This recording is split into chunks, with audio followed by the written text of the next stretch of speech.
ናይ ሓንቲ ኣዚዝ ፎቶዋን እሽተን መሓዛይ ዓብይ ሓዋዩ በዓል ሓዳርን ኣቦ ቆልዑን እዩ እሞ ድማ ብዝኸዶ ፍቕድኡ ዘቐመጠን ወሻሽም ዝነበርዎን ካብ ዝተፈላለየ ኣዋልድ ብዙሓት ቆልዑን ዝወለደ እዩ እዚ ኩሉ ኩነታት እንዳፈለጥኩ ግና ንምንታይ ኣነ እውን ካብተን ወሻሽሙ ሓንቲ ክኸውን ኢለ ዝተመነኹን እዚ እናረኣኹን እንዳሰማዕኹን ዝቐረብክዎ እዚ ኣይኣክልን ኢሉነ ድማ ፀባዩ እናፈለጥኩ ንሰበይቱ ሰብኣያ ንኽሓድጋ ዝገበርክዎ ንሕንሕ ዓዝዩ ዝገርመኒ ንውድን ምሕዳግ ዝተሻመኽዎ ንሕንሕ ዘይኮነስ ልክዕ ኣብ ሓደ ውድድር ልዑል ሽልማት ዝኾነ ወርቂ ንምርካብ ዝገብር የምሲለዮ ንሰበይቱ ብዘይ ሕንከት ከይደ ሰብኣይ ክግደፍለ ይበልክዋ ምስ ኣዶ ደቁ እሞ ድማ ብኽብሪ ኣብ ሓዳራ ፀኒዓ እትነብር ኣፍቃሪቱን በዓልቲ ሓዳሩን እቲ ወዲ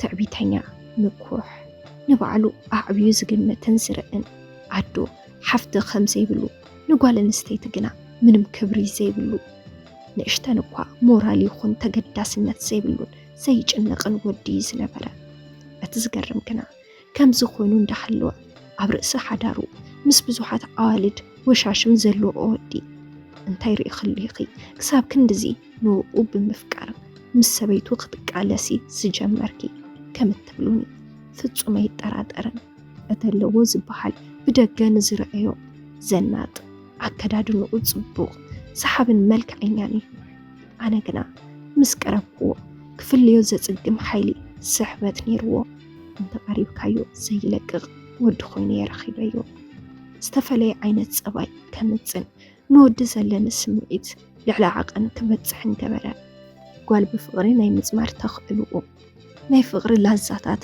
እንትነዝሕ መልሓሱ ልበይ ሰርሲሩ ኩሉ ድሕረ ባይትኡ ክርስዕ ገይሩኒ እዩ ምንም ምስ ካሊእ ጓል ርክብ ከም ዘይብሉን ንዓይ ናይ መጀመርታ ክገብሮ እንደለኹ ስምዒተይ ምቁፅፃር ክሳብ ዝዓበየኒ ከዘናግዐንን ፈቆዶ ክለባትን ማእኸል መዘናግዕታትን እንዳወሰደ የዘናግዐኒ ከፃውተንን እንተሎ ክፈቶን ከፍቅሮን ከኣልኩ ኣብዚ ግዜ ንኡኡ ብኣሉታ ዓይኒ ክሪአይ ከኣልኩን ክሳብ ምስኡ ጥራሕ ምዃን ዝምነኾንኩ ብሕልመይ ሰማይ ክንሳፈፍ እዛ መሬት በይነይ ብፍቕሪ ዝጨበጥክዋ ክሳብ ዝመስለኒ ኣብ ስምዒ ተጥሒሉኒ ሽዑ ምንም ዘይፈልጥ ንእሽተን ጎርዞ ጓል 18 ዓመት ቀዳማይ ዓመት ናይ ኣካውንቲንግ ተምሃሪት ናይ ግሊ ኮሌጅ እየ ዝነበርኩ ብመኪንኡ ናብ ትምህርቲ የብፅሐኒ ከምኡ እውን ይመልሰኒ ኣብ ጎኑ ክኸውን ዝነበረኒ ስምዒት ከቢድ ዝነበረ እሞ ደኣ ከመይ ኢሉ እዩ እቲ ነገር ናብ ከም ዝበፅሑ ጓል ኣዲስ ኣበባ ኣይኮንኩን ካብ ክፍለ ሃገር ዝመፃኹ እየ ኣቦይ ናይ ኣትክልቲ ነጋዳይ ስለ ዝነበረ ካብ ኣዲስ ኣበባ ውፅእ ኢልካ እትርከብ ንእሽተን ሓውሲ ገጠር ከተማ እየ ተወሊደ ዝዓበኹ ከም ማንም ጓል ብገንዘብ ተጨኒቐ ወይ ድማ ከፊኡ ንዝዓበኹ ኣይኮንኩን ግና ድማ ብሓፍቲ ዝተንደላቐቅኩ እውን ኣይነበርኩን ብማእኸላይ ናብራ ዝዓበኹ እየ ኣብቲ ገጠር ኣቦይ ሰፊሕ ናይ መስኖ ልምዓት እዩ ነይርዎ ትምህርተይ ወዲአ ዩኒቨርሲቲ መእተዊ ነጥቢ ኣይረኸብኩን ኣቦይ ግና ብገንዘቡ ናይ ትምህርቲ ናይ ገዛ ክራይን ቀለብን ሸፊኑ ኣብ ኣዲስ ኣበባ ኣብ ሓደ ናይ ግሊ ኮሌጅ ትምህርተይ ክቕፅል ገይሩኒ ኣቦይ እቲ ዝሰርሖ ስራሕ ጽቡቕ ትርፊ ስለ ዝነበሮ ኣይጽገምን ዝነበርኩ ኩሉ ነገር ተማሊኡለይ እዚ ጎድልሊ ኸይበልኩ እየ ዝመሓር ነይረ ልክዕ ኣብ ገዛይ ከም ዘለኹ ኮይኑ ይስምዐኒ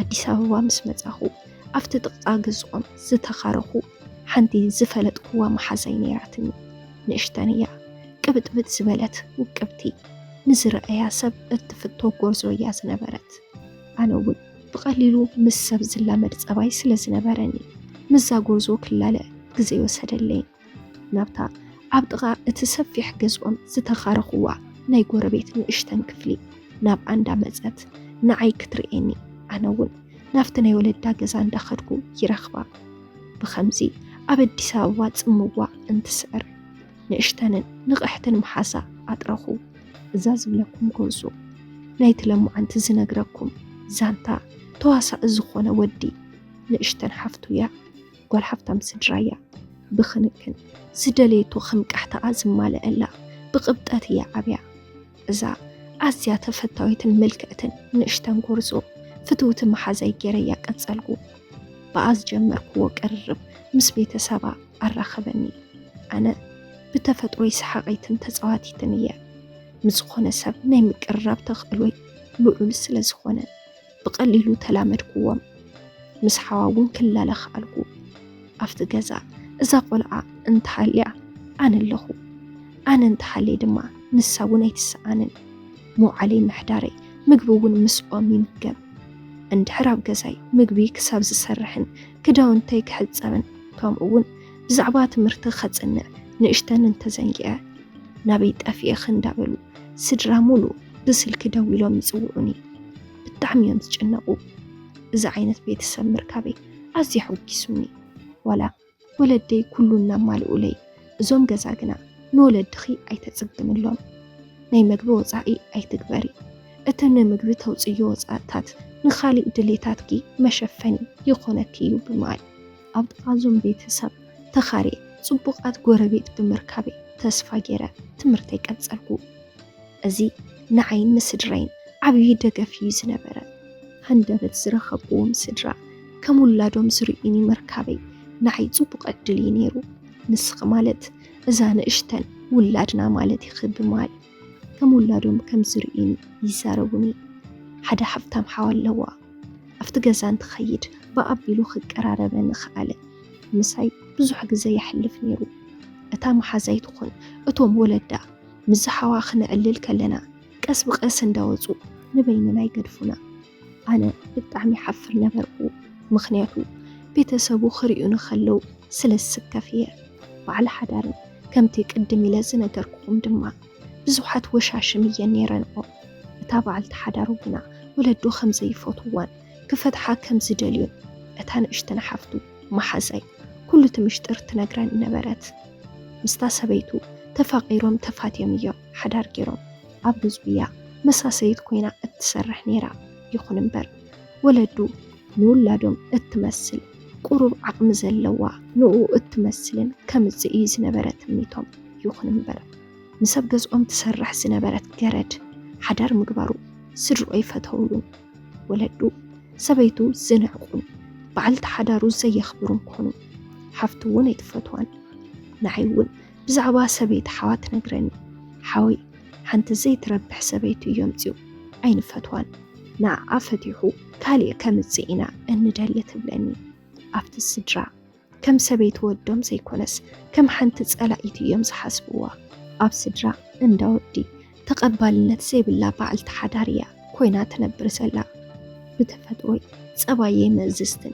نزق قربا نسبون مقلل تنية زقبد عين صبايا بالليل نزام حزاي أبو أي خون الدعاء بتعمي خم قالهم معريوم زحن قوني قال عباي كتمازي مخاني أب كفل حجر معبايي كلنا جر قلتفون خير الدأني أي كبرن عمنا نقحتية أقعد عس معرتنا ديساواز عبيا قرازو نقحتية نيرة اتحوا لك كمتي مسحفتو زعكل يقربني عم زعزع زوم سرع لك خمت أنا كب كفل حجر زماتو يوم كنا دما زودهم حفتيمو أبدي سابا جزا سريح يزمبرو جزا وزيلو نعرسون نولدون أبصبق من بابرو المدما كاب كفل حجر نابدي سابا بيتسابو بممزع نانا اشتنا حواتو سراح بمخفات نابرو كم محيش زقبرا بإيكونوميو عود سقونا من السيو كم عين بلين زرقا ناي بيتساب عم حداريو كنبلو نخبل انتي دقاقي رايا إذا سبيتو زتسألوا إلى نزان اشتن محازاي حتى نساقنا أتا سبيتو كاب أزيم دخاتات سدرا ست ولدتن ولدا كاب آتت من بارو منيو بناي سبعا حفتي كم تطورو من ناي حاوي جنزب متساويتي آيا جيراتو تبلاني مسعا حدار كاب زقبر حفتو تعاز أفقونو ولا كوان توسخة سدرا دخاتات بمخانو مقنا سدراناتو أي فتووان قدمو دخا كندز تطبق يتطبق كندز نافع ينفع من كيفوتو بلكو بوش تلبي نبيت سبا سلا تحجز جنزب ولادهم متسقوتو خوينو ندابلو كم تسألو وافلتكو ولدو نحواتون سدريو مسكم أزبلت بإيكونومي زحشتن ክድግፎ እትኽእልን ሰብ እዮም ሓዳር ክገብር ዝደልይዎ ነይሮም። ትማሊ ድኻታት ዝነበሩ ስድራ ውላዶም ንሰራሕተኛኡ ምፍቃሩ ምስኣ ሓዳር ምግባሩን ከም ነውሩ ቆፀርዎ። ኣብ ናብርኣ ጠንኪራ እትሰርሕ ንፍዕቲ በዓልቲ ሓዳር እያ። ግና ቤተሰባ ምሕጋዝ ንጎኒ ገዲፋ ስቕ ዘይምባላ እዩ ቤተሰቡ ክጸልእዋ ዝጀመሩ። እትወዶም ንኽህፍትም ዓብዪ ኣስተዋፅኦ ከም ዝገበረት ቤተሰቡ ንዘይኽሕድዎን። ኣብዚ መንጎየ ኣነ ናብዚ ከምዚ ዓይነት ህይወት ዘለዎ ስድራ ብወግዒ ወዝቢ ዝተሓወስኩዎም። ስለዚ ኣነ ምስ ወዶም ዝነበረኒ ቅርርብ ተገንዚቦም ናይታ ዝጸልእዋ ሰበይቲ ወዶም ቦታ ኣልቂቐ ኣነ ክትክኦ ዝደሊ ይመስሉ። ኣነ እውን ሓደ ነገር ክሓስብ ክጥርጥር ከኣልኩ ቤተሰቡ ንዓይ ከም ዝፈትውንን ሰበይቲ ወዶም ንክኸውን ዘለዎም ድሌት ከም ዋዛ ሸው የብሉለይ ስለ ዝነበሩ ምስ ወዶም ከይተሰገፍኩ ንኽቐርቦን ናተይ ንኽገብሮን ዘይፅዕርዎ ነገር ኣይነበረን። ስልኪ ደው ኢሎም ይፅውዕዎ። ምሳይ ዕላል ምስ ጀመረ ተፃወቱ በሉ ኢሎምና እታ ሓፍቱ ትኹን ወለዱ ገዲፎምና ምውፃእ ዝተለመደ ፀባይ እቲ ገዛ እንዳኾነ መፀ። ኣነ እውን እዚ ነገር ብጠመት ክሪኦ ክኣልኩ እቲ ወዲ እውን ይደልየ ወይ ኣይደልን ዝብል ሓሳብ ከይመለስኩሉ እንተለኹ ልበይ ቀልበይ ብሓደ ግዜ ሰሊቡኒ። ካብ ትምህርተይን ዕላመይን ኣብሊፀ ንኡ ክጥምቶ ጀሚረ። ናፍታ ዝተኻረኹላ ፀባብ ገዛ እናመፀ ዘይፈልጦ ናይ ፍቕሪ ፀዋታ ከርኤኒ ጀሚሩ። ሽዑ ካብቲ ስድራ ብዝዘለለ ናብ ካሊእ ድሌተይ ቋመጥኩን። ይኹን እምበር ድሌተይ ድሌት ናይ ቤተሰቡ እዩ። ዝመስል ሓፍታምን መልክዐኛ መንእሰይን ኣብ ጎነይ ምዃኑ ፍናን ተሰሚዑኒ። ወለዱ ፈቒዶም ፈትዮም ናተይ ክኸውን ዝሃቡኒ ጌረ ሓሰብክዎ። ዕሽነት ዋላስ ግርሕነት ድሌት ወለዱ ርኤ ውዱእ ነገር ጌረ ሓሲበዮ። ናይ በይነይ ክሳብ መሲሉ ዝስምዐኒ ኾንኩ። ኣነ ብዛዕባኡ ዝስከፎ ዝነበርኩ ኩሉ ረሲዐ ብድፍረት ክቐርቦ ጀመርኩ።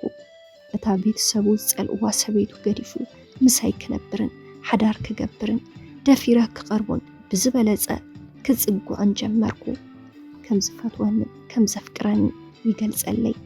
እዚ ንዓይ ናይ በይነይ ክገብሮን ካብ ሰበይቱ ክምንጥሎን ከም ዝኽእል ክሓስብ ጌሩን እዩ። ኣብ ገዛ ኣብ ደገ ኣብ ውሽጢ መኪና ብዘይስክፍታ ፍቕርና ንገልጽ። ትምህርቲ ኸፋንወኒ ክመልሰኒ ናፍታ ንእሽተን ዝተኻረኽዋ ክፍሊ ተታሒዝና ንኣቱ።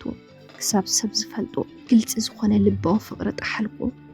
ቤተሰቡ ንዓይ ዘለዎም ተቐባልነት ተገንዚበ ድማ ናይ በይነይ ክገብሮ እየ ክጥቕልሎ እየ ኢለ ብምሕሳብ ካብታ ተኻርያ ዝነበርኩ ንእሽተን ገዛ ወፂእ ናብ ካሊእ መንደር ብምኻድ ሓደ ኣፓርታማ ንበይነይ ተኻረኹ። ኣብቲ ዝተኻረኽዎ ኣፓርታማ ዳርጋ ሓዳር ክበሃል ዝኽእል ናብራ ጀመርና። ክሳብ ዝተወሰነ ምሳይ ምሲዩ ናብ ሰበይቱ ይኸይድ። ምሳይ ክሓድረ ይኽእልን ካብ ሰበይቱ ክፍለይ ይደልን። ብውሽምነት ግና ክወልድ እዩ ዝደሊ። ንዓይ እውን ገና ምንም ዘይፈልጥ እንዳሃለኹ ብዛዕባ ሓዳሩን ሰበይቱን ሓቲተዮ ይፈልጥን። እናፈለጥኩ ብዛዕባ ሓዳሩ ከልዕለሎ ይደልን። ብጣዕሚ ዝስከፎ ዝነበርኩ ድንግልናይ ምስ ሓብክዎ ርክብ ብተደጋጋሚ ክፍጽም ከለና ዕላምኡ ኣነ ክጭነቕ እሞ መማረፂ ዘይብለይ ናቱ ተጸባይት ክኸውን እዩ ነይሩ። እዚ ኩሉ ብፍቕሪ ዓለመይ ከም ዘየርኤኒ ንኩሉ ነገር ረሲኡ ናቱ ስምዒት ጥራሕ ብምርዳእ ናይ ኣራዊት ተግባሩ ከንጸባርቐለይ ጀሚሩ። ኣነነት ተሰሚዑኒ። ንኸማይ ዝበለት ጓል ኣንስተይቲ ካብኣ ንነብሰ የብሊፀ ኣብ ልዕሊ ሓዳር ሰብኣያ ንምሕዳግ ዓጢቐ ተለዓልኩ። ስልካ ተኣላሊሸ መጀመርታ ብስልኪ ጸሪፈያ። ንሱ ግና ሰበይቱ ክትፈልጥ ከም ዘይደልን እዚ ምሽጥር ከየውፆን ብተደጋጋሚ ይዛረበኒ ነይሩ። ጭካንኡን ስድነቱን እናጎደአኒ መፀ። ኣነ ካብ ልበይ የፍቂረዮ። ብድሕሪኡ እዚ ኸይኣኽለኒ ናፍቲ ሰብኣያ ዝኸፈተላ ኣብቲ ከተማ ዝርከብ ዓብዪ ናይ ንግዲ ትካል ከይደ ድማ ምስ ሰበይቱ ባእሲ ገጠምና። ንሰብ ዓቕማ ኣነ ብዓቕሚ ተተሓዝና። ብምፍጣጥ እቲ ምስ ሰብኣያ ዘለዋ ርክብ ስድርኡ ንዓይ እምበር ንዓኣ ከም ዘይፈትዎን ዝተነገረኒ ምሽጥር ኩሉ ኣብ ማእኸል ዕዳጋ ደርጓሕኽዎ። ንሳ እውን ዘረባይ ምስ ሰምዐት ኣዝያ ሓረቐት። ንሰብኣያ ዘለዋ ሓፍቲ ተኻፊሎም ክፋትሑ ናብ ጭቕጭቕ ኣተው። ብድሕዚ ካብ ሰበይቱ ኣፋቲሐ ሓዳር ክገብረለይ ዝሓሰብዎ ሰብኣይ ንዓይ ክቐትለኒ ከም ዝሕነየለይ ዘሎ ምስ ፈለጥኩ ካብቲ ገዛ ወፂ ናብ ወለደይ ሓደምኩ። ግና ድማ ኣብ ሕዚ ኮይነ ከም ጓል ኣንስተይቲ እንተሓስቦ እቲ ኣነ ዝሰራሕክዎ ግዕዝይና ናይ ሰብ ሓዳር ህይወት ኣመሳቂለ ናተይ ህይወት እውን ኣበላሽ እዩ። እዚ ድማ ባዕለይ ዝገበርክዎ ገፍዒ እዩ። እቲ ገና ምንም ከይፈለጥኩ ኣብ ንእስነት ዕድመይ ምዃኑ ብጣዕሚ ሓሲኒ። ምንም ዘትረፍክዎ ነገር የለን። ናይ ዘለዓለም በሰላ ኣብ ህይወተይ ገዲፉለይ ሓለፈ። በቲ ሓደ ገጽ ህይወተይ፣ በቲ ካሊእ ገጽ ድማ ኣብ ትምህርተይ። ኣነ ይበልጽ ማል ዋጋ ከም ዘኸፍል ካባይ ተመሃራ።